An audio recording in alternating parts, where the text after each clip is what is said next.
Now let's take a look at that query that filters courses.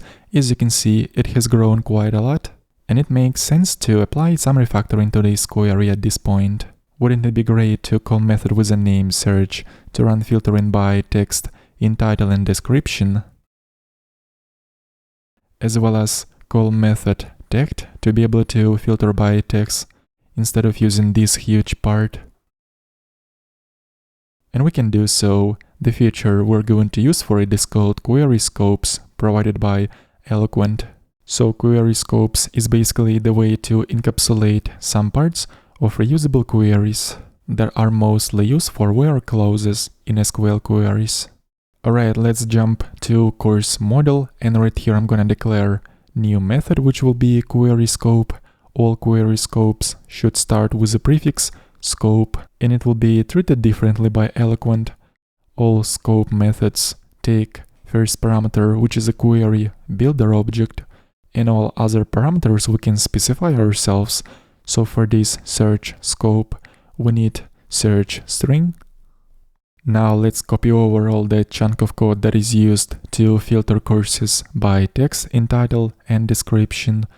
In here, let's replace this expression with variable search, since we'll be passing search query from outside into this scope method. Let's also not forget and import builder, type, and use search variable in these two places. So we are hiding all this logic needed to filter courses by text inside of this query scope. And almost the same thing we're gonna do with another scope method, which will be called scope text. I'm going to copy over that chunk of code needed to apply filtering by text. Let's use text variable in here. There will be an array of text that we accept from outside.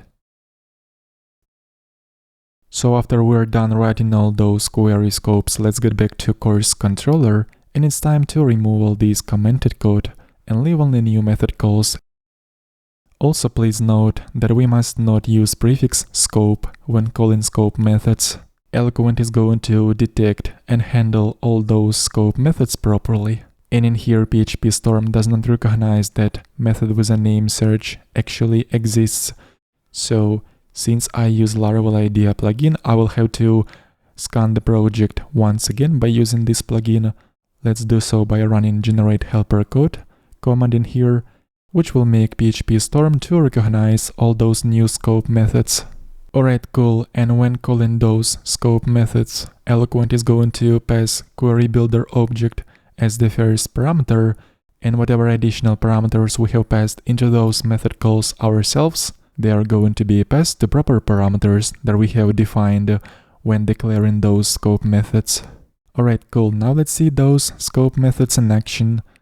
I'm gonna open up Tinker and use one of those scope methods. For example, let's search for courses and apply filtering by productivity word.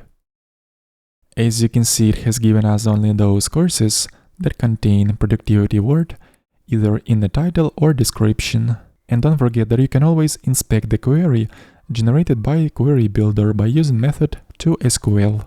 In this case, scope search has added the following part to the resulting SQL query. Let's also try to apply another scope with the name of text. In this case, we'll have to supply array of text identifiers into this scope. We are getting the following SQL query, and let's make sure that this scope actually works. If we're gonna supply different text identifiers to this scope and count the results returned after running this query, we're always going to get different number of results, which means our text scope works. Let's also check filtering in a browser. Firstly, I will apply filtering by text. We get 2 search results, and if we'll additionally apply filtering by text, which is present on one of these courses, sure enough, we're going to get only 1 search result. And that's about it for now. Link to the source code will be in the video description.